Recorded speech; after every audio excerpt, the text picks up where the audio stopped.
इंद सद्वंदियाणं तिहुमणहित मधुरविसद्वक्काणम् अंतातीद गुणाणं नमोजिणाणं जितभवाणं।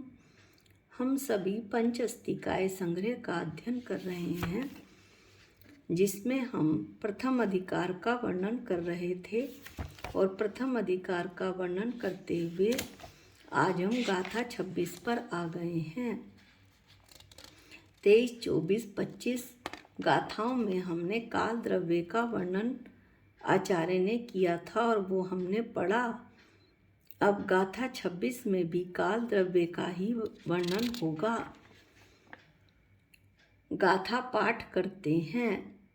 रथी चिरम बखिप्पम मत्ता रहितम तू सावी खलु मत्ता पुग्गल दव्वेण वीणा तम्हा कालो पडुच भवो। अन्व्यार्थ जीव का त्यों पढ़ते हैं। चिरम बा खिप्पम, चिर अथवा क्षिप्र ऐसा ज्ञान, अधिक काल अथवा अल्पकाल ऐसा ज्ञान। मत्ता रहितम तू, परिमाण बिना, काल की माप के बिना, णथी नहीं होता, सावी मत्ता और वह परिमाण, खलु वास्तव में, पुग्गल दव्वेण वीणा पुद्गल द्रव्य के बिना नहीं होता, तम्हा इसलिए, कालो पडुच भवो काल आश्रित रूप से उपजने वाला है, अर्थात व्यवहार काल पर का आश्रय करके उत्पन्न होता है। ऐसा आचार्य कह रहे हैं कि ऐसा उपचार से कहा जाता है। अन्व्यार्थ की सभी बातें जो कुंद स्वामी ने कही हैं गाथा की, वो टीका में अमृतचंद आचार्य ने इनका बड़ी सुंदर तरीके से विवरण किया है। चिर माने लंबा समय और क्षिप्र माने शीघ्र समय। चिर माने अधिक समय और क्षिप्र माने शीघ्र समय। काल के बिना यह माप नहीं होती, ऐसा कुंद स्वामी कह रहे हैं। और वह जो परिमाण है, वो माप है, वो पुद्गल द्रव्य के बिना नहीं होता, जैसा हमने गाथा 25 में पढ़ा था। परमाणु आँख के मिचने, सूर्य के गमन से ये मापा जाता है। कौन? काल द्रव्य। इसलिए काल आश्रित रूप से उपजने वाला है। काल द्रव्य यानी व्यवहार काल, जो निश्चय काल की पर्याय है। इस तरह कहते हैं आचार्य कि व्यवहार काल पर का आश्रय करके उत्पन्न होता है। ऐसा उपचार से व्यवहार से कहा जाता है। अब अमृतचंद आचार्य टीका में पूरा विवरण पढ़ कर रहे हैं, जो कि हम टीका पाठ करेंगे पहले और फिर उसका समझने की कोशिश करेंगे। टीका। यहाँ व्यवहार काल के कथनचित पर आश्रित पने के विषय में सत्य युक्ति कही गई है।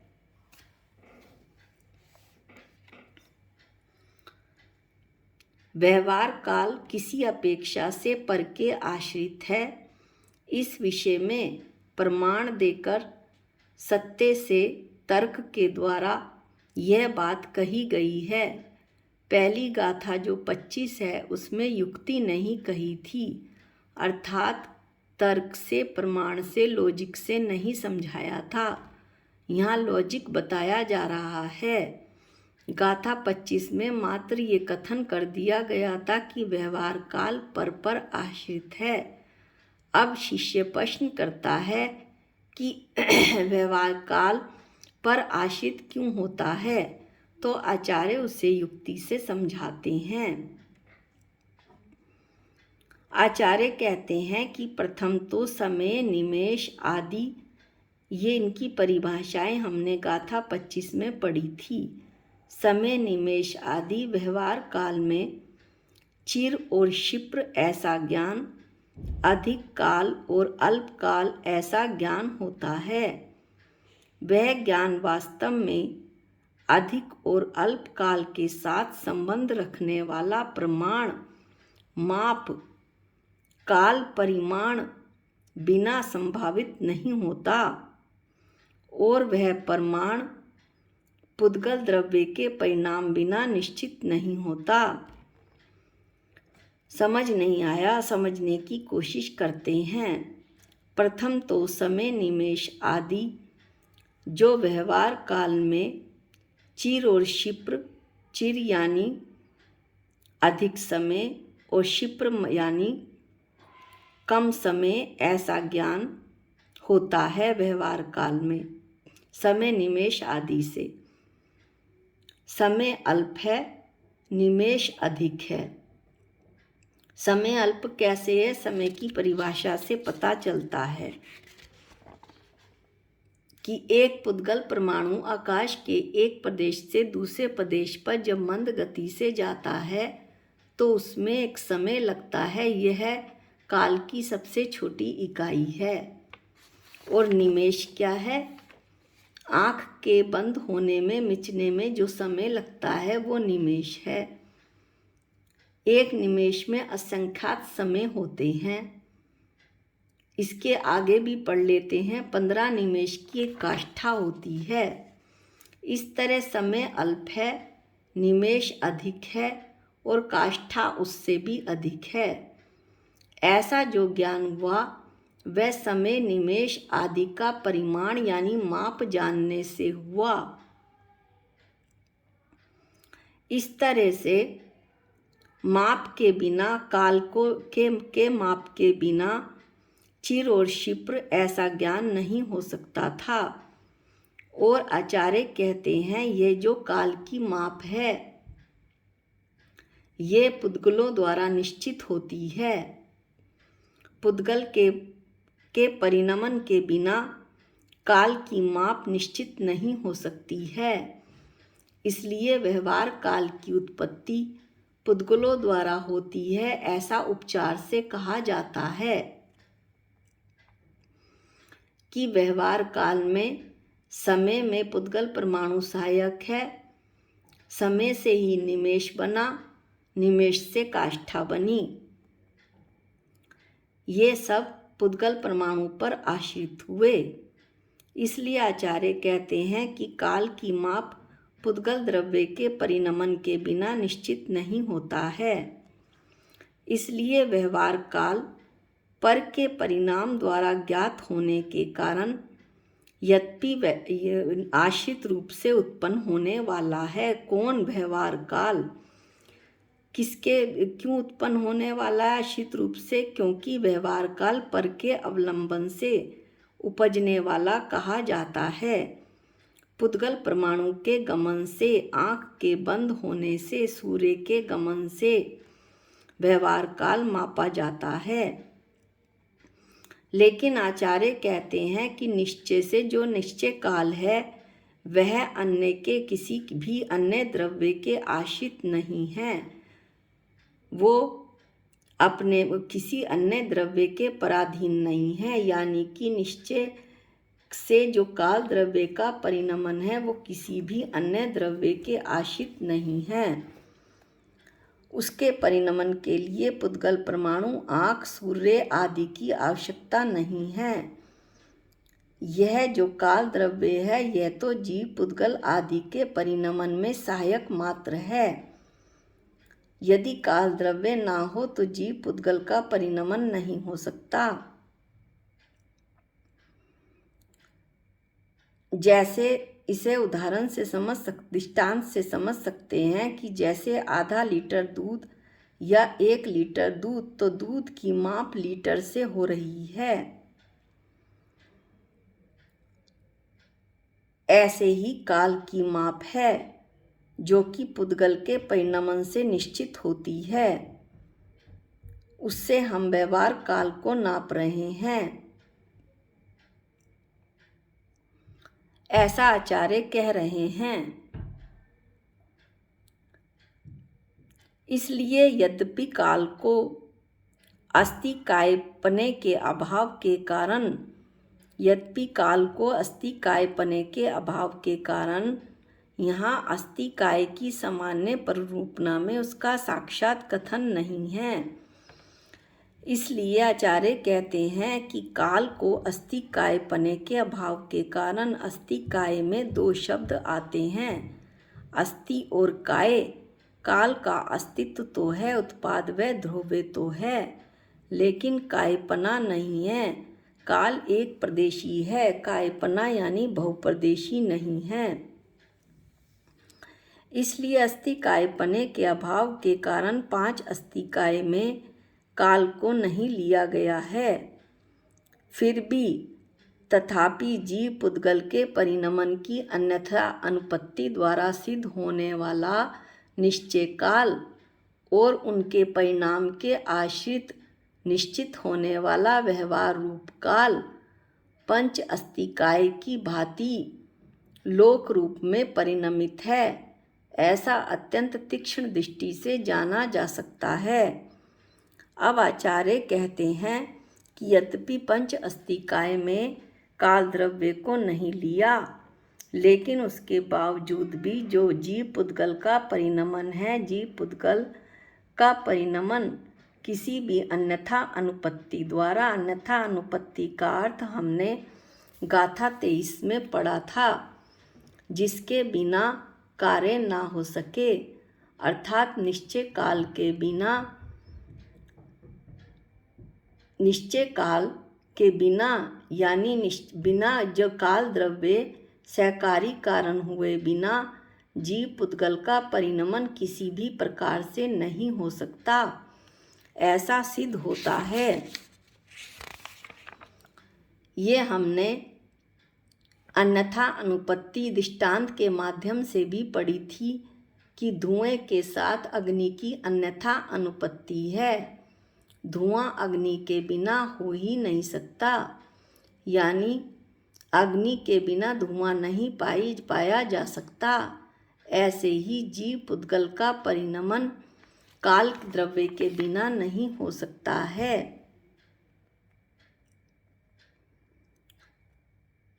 और आचार्य आगे कहते हैं कि उनके परिणाम के आश्रित, उनके किनके जीव पुद्गल के परिणाम के आश्रित निश्चित होने वाला व्यवहार रूप काल, यानी कि जो पुद्गल द्रव्य का जो जीव और पुद्गल के परिणाम हैं उनके आश्रित व्यवहार काल निश्चित होता है, यानी उनके आश्रित व्यवहार काल है, जैसे अभी ऊपर बताया है। फिर भी व्यवहार काल निश्चय काल की पर्याय मात्र है। तो पांच अस्तिकायों के परिणमन में मदद करने वाला निश्चय काल हुआ। अतः यह निश्चय काल चूंकि पांच अस्तिकाय तीनों लोकों में व्याप्त हैं, अतः यह निश्चय काल तीनों लोकों में काल द्रव्य व्याप्त है। जिस तरह पांच अस्तिकाय तीनों लोकों में व्याप्त हैं, इसलिए आचार्य ने कहा कि जो काल द्रव्य है वो पंच अस्तिकाय की भांति लोक रूप में परिणत है, यानी पूरे लोक में व्याप्त है। ऐसा कैसे जाना जा सकता है? अत्यंत तीक्ष्ण दृष्टि के द्वारा ऐसा जाना जा सकता है। अत्यंत तीक्ष्ण दृष्टि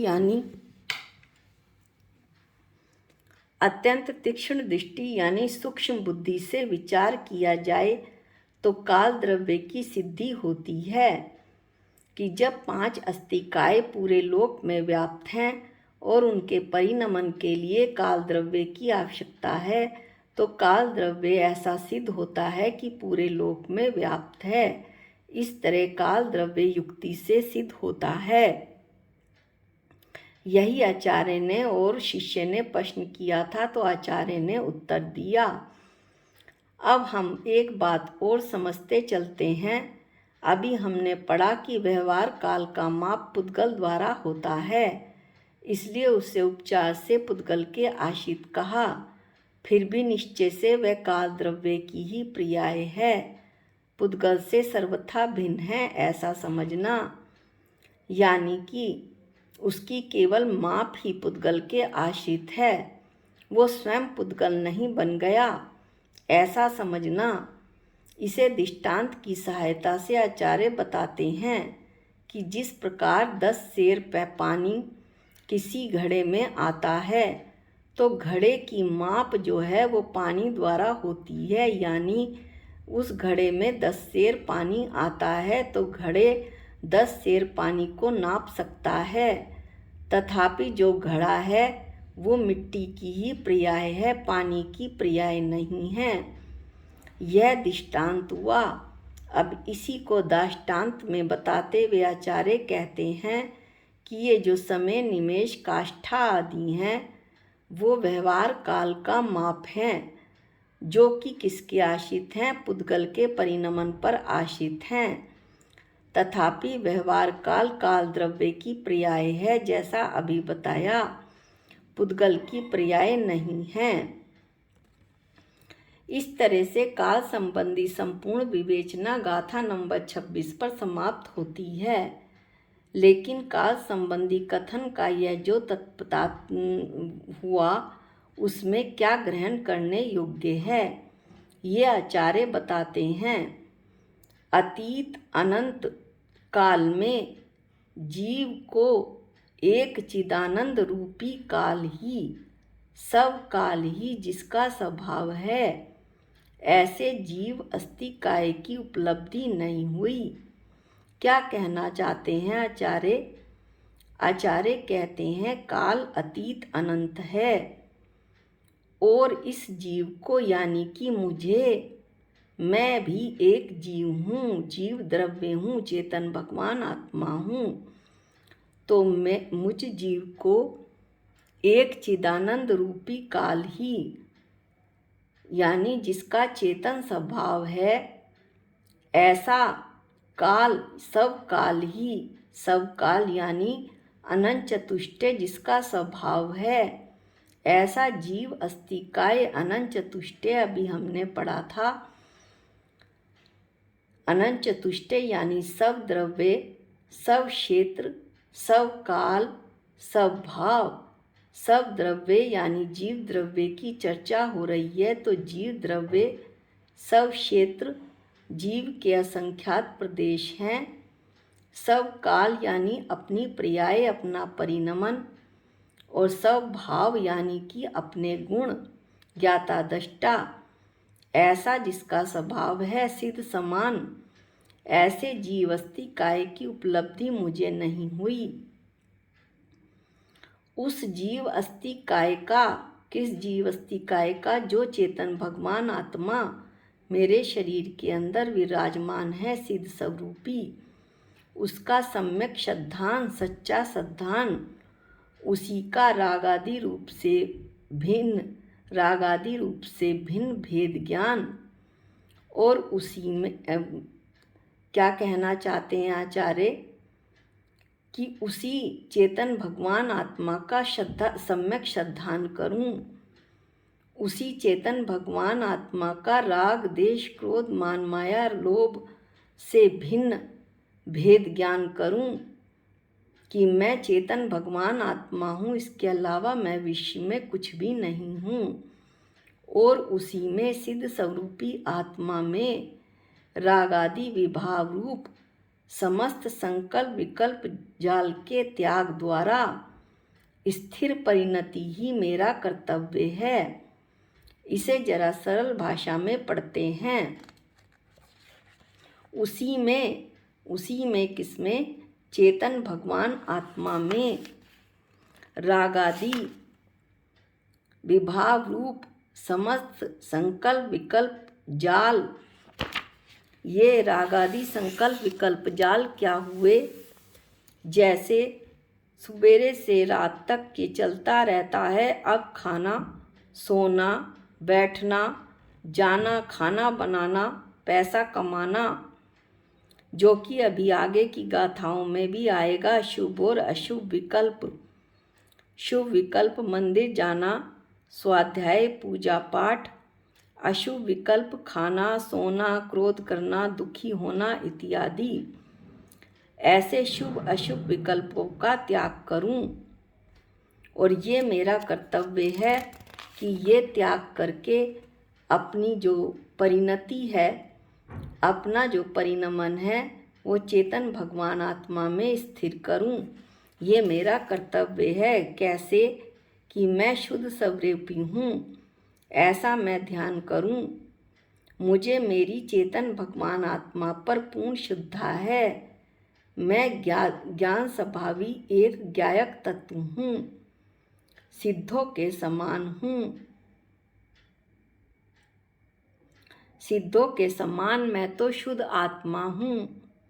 मुझ में शुद्ध होने की शक्ति विद्यमान है, यद्यपि संसार रूप में मैं अशुद्ध हूँ, विभाव रूप परिणमित होता हूँ, पर शुद्ध होने की शक्ति मुझ में मेरे अंदर विद्यमान है।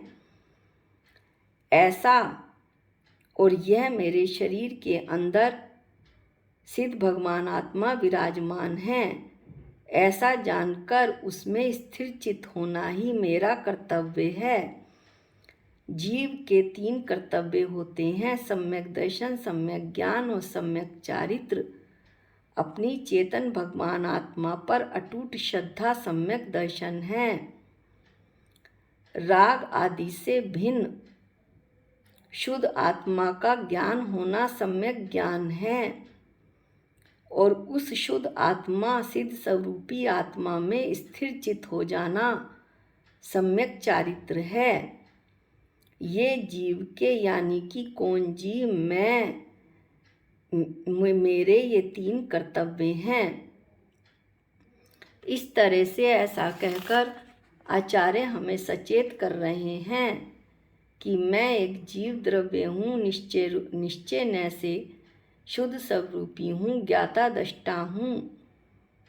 उसी में अपनी परिणति को स्थिर करूँ, उसी में ध्यान लगाऊँ, पर पदार्थों से अपना ध्यान हटाऊँ।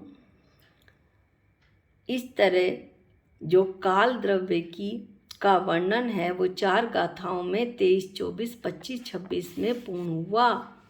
उससे पहले षड द्रव्य का वर्णन चल रहा था। इस तरह षड द्रव्य पंच अस्तिकाय के जो सामान्य व्याख्यान रूप पीठिका है वो गाथा 26 पर समाप्त हो गई है। इसमें षट द्रव्य और पंच अस्तिकाय का विशेष व्याख्यान किया गया है। अब गाथा 27 से हर एक अस्तिकाय का अलग अलग व्याख्यान शुरू होगा, जिसमें जो प्रथम व्याख्यान होगा वो जीव द्रव्य अस्तिकाय का होगा।